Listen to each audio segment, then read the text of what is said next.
Buenos días. Llevaba muchos días sin hacer los capítulos de Mundos Paralelos porque realmente, como sabéis, he estado bastante mala. Todavía sigo enferma, pero bueno, digamos que un poquito la voz la he recuperado y eso me va a permitir grabar un poquito más, a ver si hoy por lo menos un capítulo lo puedo dejar hecho. Nos habíamos quedado en el primer capítulo de todo esto y os dije que os iba a hablar de la siguiente parte, que sería muchos mundos sin probabilidad. Vale, a ver lo que podemos avanzar durante esta jornada. Os recuerdo que esto es más que nada una teoría que todavía está en bastante discusión, pero bastante asentada también en cierto modo en la comunidad científica, debido a los estudios de los grandes investigadores que en su día la descubrieron o lo llevaron a cabo. Nos habíamos quedado precisamente en que los grandes padres de este descubrimiento podrían ser el físico Born o Hugh Everett, así como todos los físicos cuánticos que demostraron con esta teoría que podría haber altas probabilidades o de algún modo algo que no suena tampoco a ciencia ficción, por decirlo de alguna manera. Entonces, bueno, me quedo en la parte 2, muchos mundos sin probabilidad, y bueno, pues vamos a ello. Algunos científicos fueron reacios a aceptar que el azar y la probabilidad a través del proceso de la medida gobernaran la evolución de la realidad física. La propuesta de Hugh Everett recuperaba el determinismo de una realidad global que se desdoblaba en múltiples mundos paralelos, como dijimos en el capítulo anterior. El título que inicialmente dio su primer trabajo era Mecánica de ondas sin probabilidad.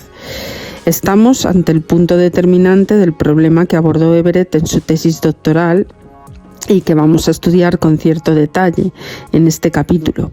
Hemos seguido el recorrido de la gestación de las leyes de la mecánica cuántica, esbozando sus implicaciones sobre la percepción de la realidad física, del mundo que nos rodea, esas leyes y el mundo de probabilidades que rigen, donde el proceso de medida genera un resultado de la misma por la sola acción del azar, son el marco conceptual en el que tiene cabida la idea de un desdoblamiento casi infinito de la realidad en múltiples realidades paralelas. Es decir, imaginaros nuestro mundo desdoblado en todo el infinito de la galaxia. Podríamos encontrar infinitos mundos en los que se esté viviendo una realidad o igual a nuestro mundo o paralela o con diferentes soluciones. Imaginaros, en este mundo se os muere vuestro padre o vuestra madre.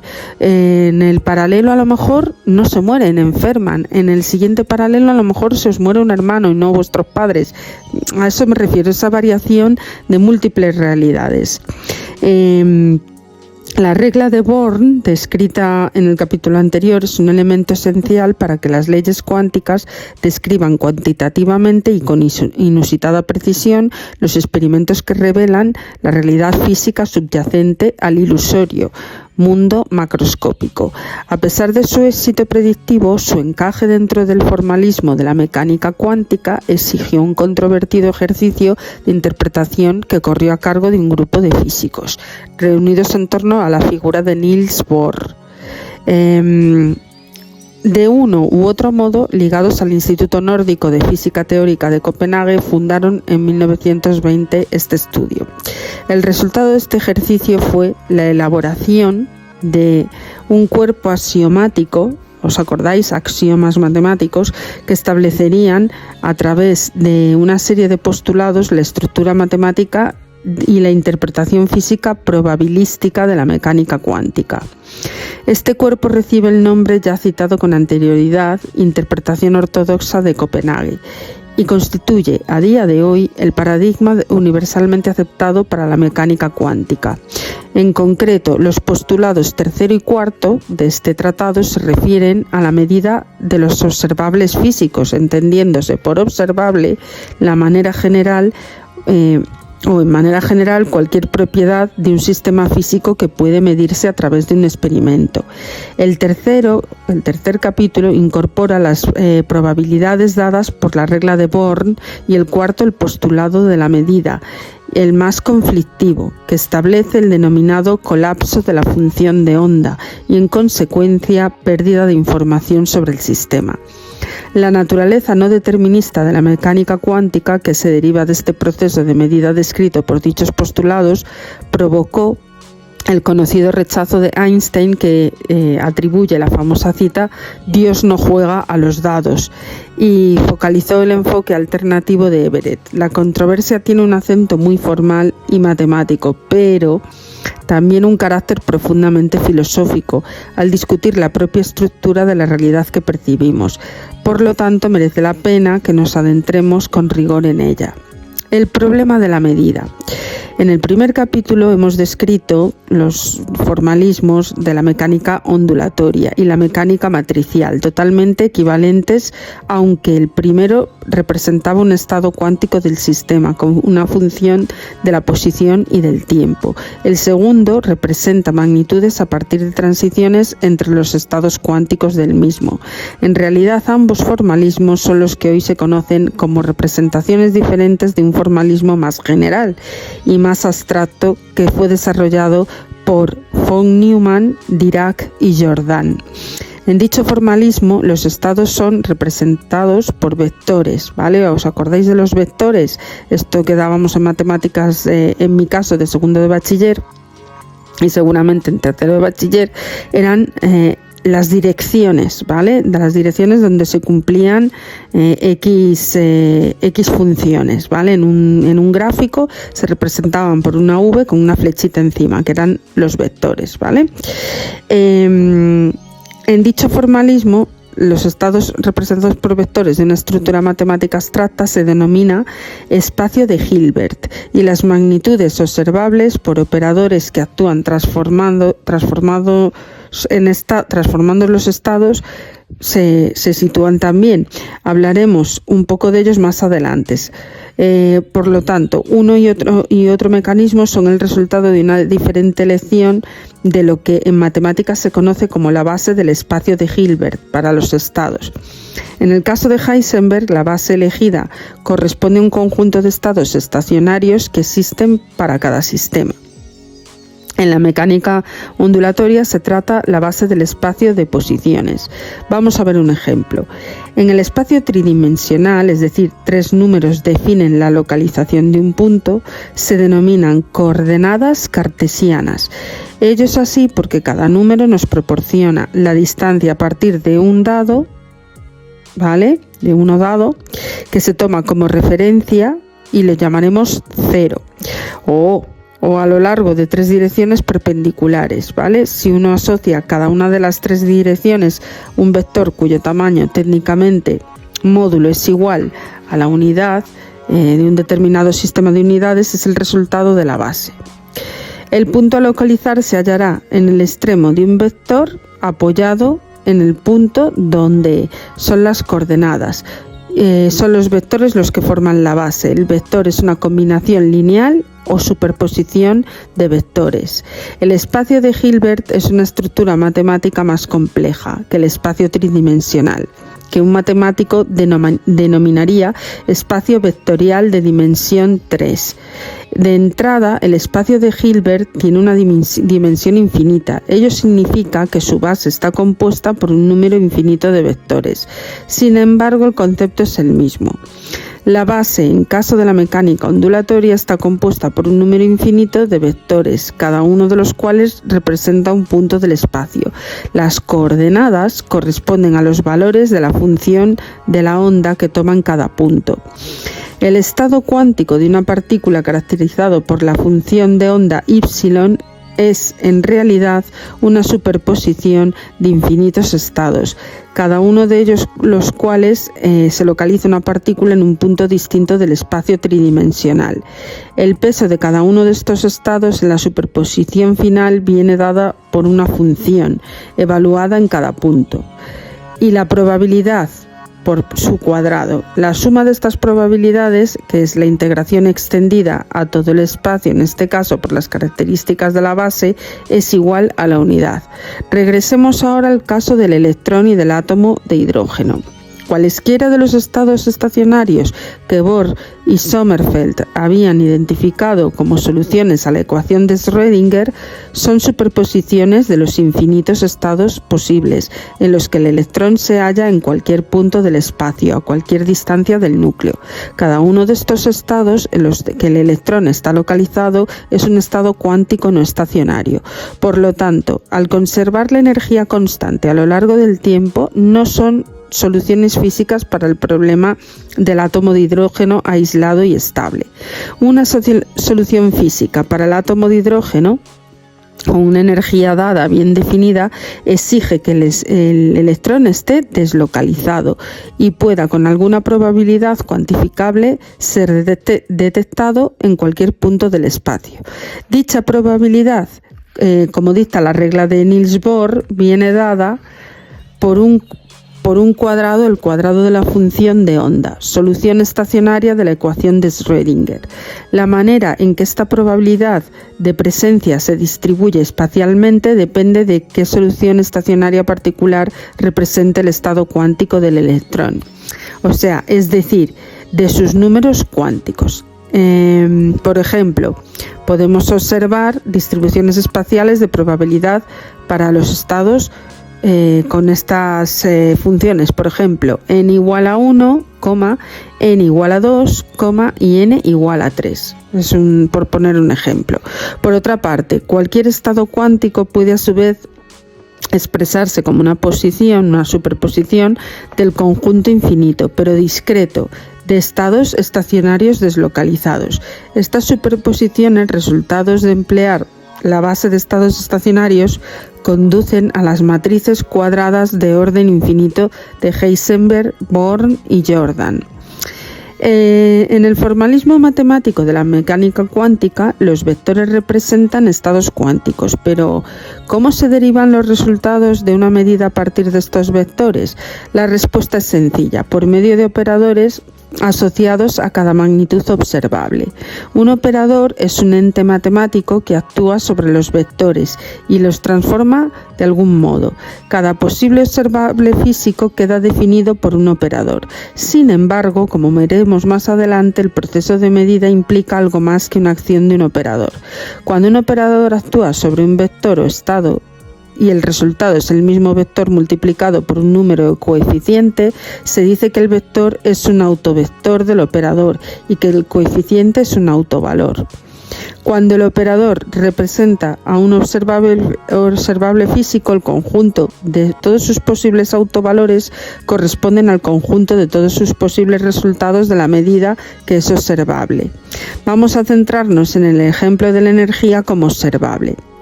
El operador para la energía se representa por la letra H mayúscula y se le conoce como el nombre de hamiltoniano. Los autovectores del hamiltoniano son los estados estacionarios del sistema y sus autovalores, los niveles cuánticos de energía. La acción del hamiltoniano sobre el vector que representa en un estado cuántico estacionario sería de energía E mayúscula, que devolverá el mismo vector multiplicado por su energía. Esto sería el hamiltoniano igual al estado, ¿vale?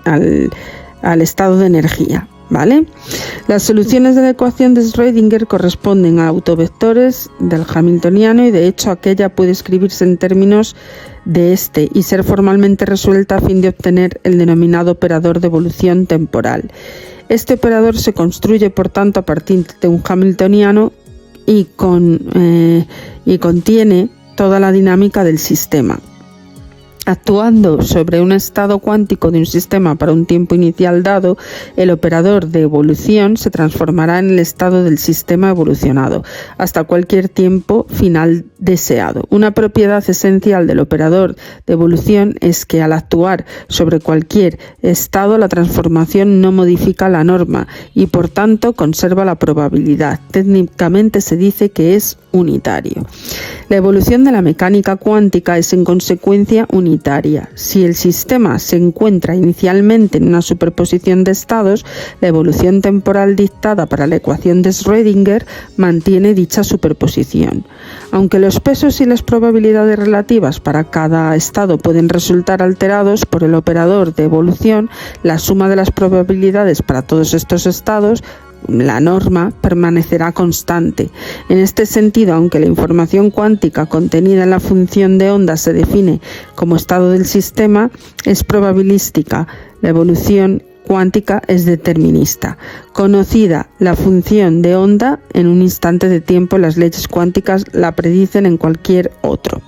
Ya sabemos, por tanto, que la función de onda contiene toda la información del sistema cuántico, cómo evoluciona esta con el discurrir del tiempo y también cuáles son los posibles resultados de la medida que se extraen de ella. Pero esto no es todo, quiero decir. Los experimentos demuestran que además de obtener una medida alterada irreversiblemente, el sistema cuántico ha condicionado el resultado en cualquier medida ulterior. El matemático estadounidense de origen húngaro John von Neumann sugirió en 1932 que la interacción del sistema cuántico con el aparato de medida externo da lugar a un segundo tipo de evolución, ¿vale?, que sería la relacionada con los estados previo y posterior a la medida, que implica una reducción cuántica no unitaria y también conocida como el colapso de la función de onda. En esencia, el fenómeno consiste en que el proceso de medida seleccionada aleatoriamente con la probabilidad dada por la regla de Born, uno de los posibles resultados para el observable, es decir, uno de los autovalores que corresponde al operador. Además, la interacción con el aparato de medida destruye la superposición de estados, proyectando el sistema únicamente sobre el autoestado cuyo autovalor ha sido seleccionado. ¿Vale? O sea, básicamente lo que nos quiere decir es eso, o sea, que además de la interacción con el aparato de medida, se destruye la superposición de estados, ¿vale? ¿Dónde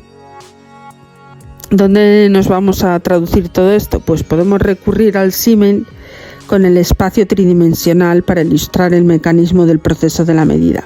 Consideremos un vector representado por un punto cualquiera en el espacio con 3 coordenadas cartesianas, como su análogo de una superposición de 3 estados cuánticos. Cada uno de los vectores de la base del autovector de cierto operador y los cuadrados de las coordenadas proporcionarían las probabilidades relativas. En esa analogía, la evolución unitaria dictada por la ecuación de Schrödinger efectuaría una rotación sobre el valor, la modificación de sus coordenadas conservando el tamaño del vector y la norma. El proceso de medida, en cambio, proyectaría el vector sobre alguno de los 3 ejes, suprimiendo las otras 2 componentes y toda la información relacionada con ellas. ¿Por qué el colapso de la función de onda es un problema para el formalismo de la mecánica cuántica? Pues sencillamente porque apela al aparato de medida como elemento externo que introduce la no unitariedad que se infiere de los experimentos.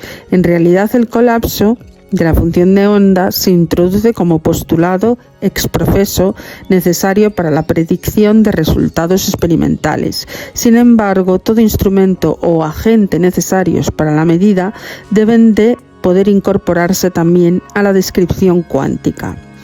Se puede definir entonces un nuevo sistema cuántico que engloba al sistema inicial y al aparato de medida, cuyo hamiltoniano debe dictar una evolución que incluye también el proceso de medida. Dicha evolución debe ser, por tanto, unitaria y contradice la necesidad de postular el colapso de la función de onda.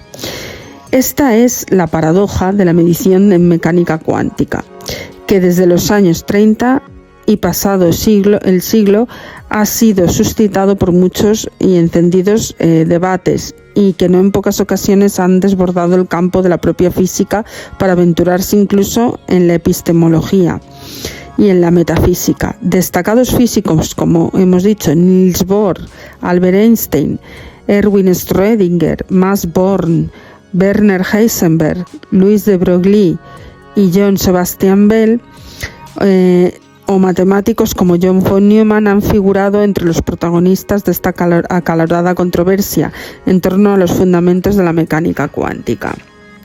La interpretación de muchos mundos. Empecemos por recapitular. Todo, fruto de las más cuidadosas medidas experimentales realizadas a lo largo de los últimos 80 años, apunta al carácter unitario de la evolución de los sistemas cuánticos, excepto cuando se efectúa una medida. En ese caso, el puro azar gobierna la suerte de elección cuántica que fuerza al sistema a ocupar un estado determinado y perder toda traza de los restantes estados probables ante las medidas. ¿Y qué sucede? Pues expresado en términos puramente matemáticos o formales, el problema de la medida, o como von Neumann lo bautizó, el de la reducción no unitaria de la función de onda, puede parecernos demasiado perturbador, sobre todo si se tiene en cuenta el carácter ya de por sí desconcertante de las leyes cuánticas, cuando se las mira desde la perspectiva de la intuición o la lógica cotidiana, anclada al mundo del macroscópico, gobernado por las leyes de la física clásica. Precisamente por ello, Schrödinger formuló la paradoja de la medida en unos términos más, digamos, provocadores. Schrödinger diseñó un ingenioso experimento ideal del tipo de los que tanto gustaban a Einstein, es decir, en el que un sistema cuántico de dos niveles resultaba estar conectado a un mecanismo que, dependiendo de qué nivel ocupaba en el sistema, liberaba no un gas tóxico. El gas mataría a un gato, y el famoso gato de Schrödinger, que permanecía encerrado en una jaula en la que no podía ser observado.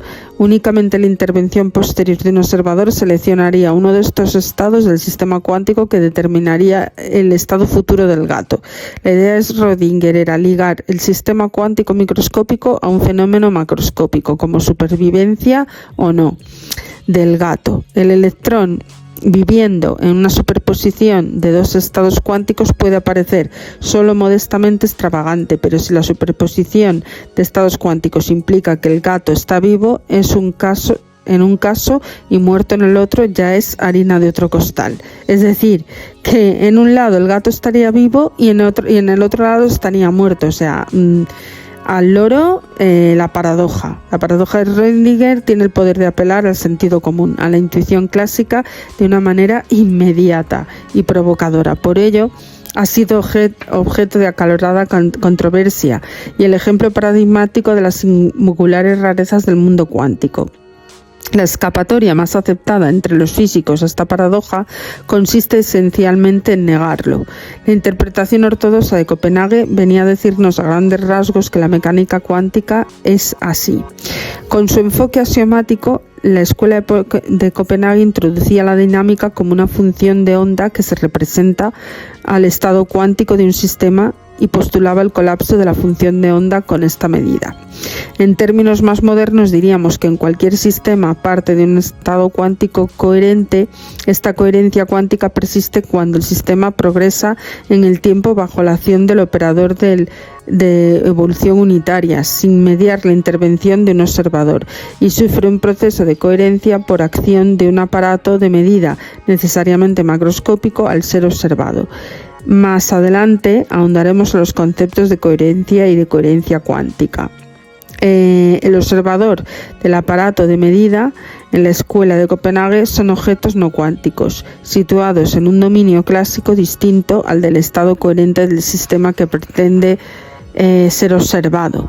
De este modo se justifica el colapso de la función de onda que proyecta el sistema sobre un espacio no coherente y clásicamente observable.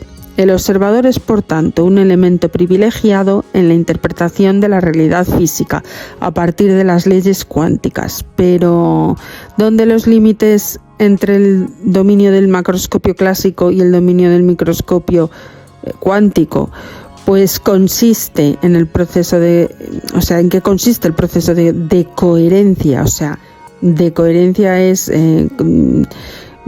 lo contrario de la coherencia, ¿vale?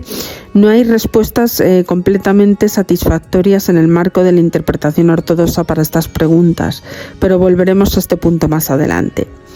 La perspectiva de Hugh Everett a la hora de abordar el problema de la medida de la mecánica cuántica fue completamente distinta. Everett, bajo la supervisión de John Archibald Wheeler de la Universidad de Princeton, desarrolló el trabajo de tesis doctoral que bajo el título de la teoría de la función de onda universal defendió en 1957 y en el que desafiaba la interpretación ortodoxa de la Escuela de Copenhague. Si creemos al propio Everett, su enfoque radicalmente distinto empezó a ver la luz en el 54, con la ayuda de algunas copas de Jerez a raíz de una discusión con su compañero de Princeton, Charles Misner, y un visitante discípulo de Niels Bohr llamado H. Petersen, sobre las ridículas implicaciones de la mecánica cuántica. El joven Everett decidió entonces que la estrategia acertada para interpretar correctamente la realidad física derivada de las leyes de la mecánica cuántica era dejar hablar a las ecuaciones sin imponer a priori el formalismo matemático, ninguna hipótesis referida a dicha interpretación. Al hilo de esta idea, Everett se planteó que debía integrar al observador o al aparato de medida dentro del esquema de evolución unitaria determinista, dictada por la ecuación de Schrödinger. Las leyes de la mecánica cuántica, si eran correctas, tenían que regir tanto el mundo microscópico como el macroscópico. En consecuencia, no cabía apelar a ningún ente no cuántico para fijar un punto de vista privilegiado que permitiera explicar los resultados experimentales, es decir, que trató de englobar ambas teorías. El proceso de medida, una vez integrados el observador y el sistema observado, debía ser un evento de evolución unitario, sin colapso de la función de onda, e igualmente regido por la correspondiente ecuación de Schrödinger. La osadía de Everett residió en aceptar que, establecidas estas leyes, el mundo físico emergería de imponer dichas leyes y tan solo cabría interpretar correctamente los resultados. Las ecuaciones determinan la realidad y no a la inversa. El formalismo desarrollado por Everett, objeto del sistema observado y sujeto observador, posee una función de onda que los combina. La medida es un proceso de interacción entre el sujeto cuya evolución es unitaria y determinista. Sin embargo, como resultado de este proceso, los estados del sujeto y objeto pueden definirse uno en relación con el otro expresados por la misma función de onda, y pasarán a ser lo que Wheeler, el supervisor de Everett, denominó estados relativos, en una jerga más moderna llamado estados cuánticos entrelazados. Así, la función de onda del sistema combinado sujeto-objeto será, después de la medida, una superposición de pares de estados relativos entrelazados en procesos de medida. Un estado cuántico en bucle. De este correspondiente estado a cada posible resultado con una medida y el estado asociado al observador que la midió. Con cada observación se produce, por tanto, una ramificación de la función de onda del sujeto que permite construir una superposición cuántica en la que se compone una función de onda completa. En cada una de las ramas, una copia distinta del sujeto recibe o percibe cada una de las posibles medidas del objeto. Como resultado de la propia evolución unitaria dictada por la ecuación de Schrödinger, en cada una de las ramas la pareja de estados entrelazados evolucionará con el tiempo a partir del suceso de medida, con absoluta independencia del resto de estados de otras ramas. Por tanto, desde esta perspectiva del estado relativo del observador, que es el que mide el resultado de la medida, resultan correlacionados por proceso de la medida. El colapso de la función de onda es un fenómeno aparente que cada observador, en cada una de las ramas inducidas por la interacción del sujeto-objeto, conduce a dicha medida. Si pensamos en la paradoja, como hemos dicho, la paradoja de Schrödinger o la paradoja del gato, el experimento ideal propuesto por Schrödinger para conectar un sistema cuántico con los niveles de las dos alternativas para el felino provoca una bifurcación en dos ramas, en una de las cuales el gato muere, mientras que en la otra permanece vivo como hemos dicho, simultáneamente. Cada alternativa es una medida cuántica generada en ramificaciones. En una rama, el núcleo de uranio se ha dividido e iniciado una reacción en cadena y en la otra no. En una rama, el electrón cae a un nivel cuántico y en el otro, de menor energía, se emite un fotón y en la otra no. En las alternativas cuánticas suceden ramificaciones, también generando múltiples historias paralelas. Como os dije en el ejemplo inicial, en un mundo tu padre muere y en el otro no muere. Es el ejemplo más así, más rimbombante que puedo poner para que podamos entender algo en todo este follón. Para Everett, la función de onda universal era un ente real, ¿vale? O sea, era un ente real y consecuentemente las múltiples historias paralelas también lo son. En su tesis doctoral, en una nota al pie de página, describió: desde el punto de vista de la teoría de todos los elementos de la superposición, todas las ramas son reales, ninguno es más real que el resto. Así, la realidad parcialmente percibida por la réplica del observador que vive en una rama particular puede conducir a la interpretación ortodoxa de la mecánica cuántica, en la que solo el azar rige el resultado cuántico de la medida y sobreviene al colapso de la función de onda. No obstante, la realidad global, compuesta por una totalidad de ramas y representada por una función de onda universal, todas las alternativas son reales y la evolución unitaria y determinista que no deja espacio al azar. El término muchos mundos lo usa para referirse a las ramas conteniendo historias paralelas del universo del que surgen dichas teorías. Everett fue propuesto por el físico teórico estadounidense Bryce David, quien continuó y popularizó su trabajo. La existencia de múltiples mundos de las realidades cuánticas paralelas será la consecuencia de la evolución unitaria y determinista de la función de onda universal, tal como Everett la concibió. El número de realidades creciente que se multiplican con cada alternativa cuántica observada. Esta es la interpretación de los muchos mundos de la mecánica cuántica. Y los muchos mundos después de Everett, que sería el siguiente capítulo. La alternativa de Everett, a la que desde el punto de vista formal insatisfactoria interpretación ortodoxa de Copenhague conduce a postular un universo compuesto por un conjunto probablemente no numerable e infinito de realidades cuánticas paralelas que divergen a partir de un resultado distinto de una medida y que no pueden comunicarse entre sí. Este es el multiverso cuántico de la teoría de la función de onda universal. Y lo dejamos aquí para que no se haga demasiado largo y continuamos mañana. Espero que os haya interesado.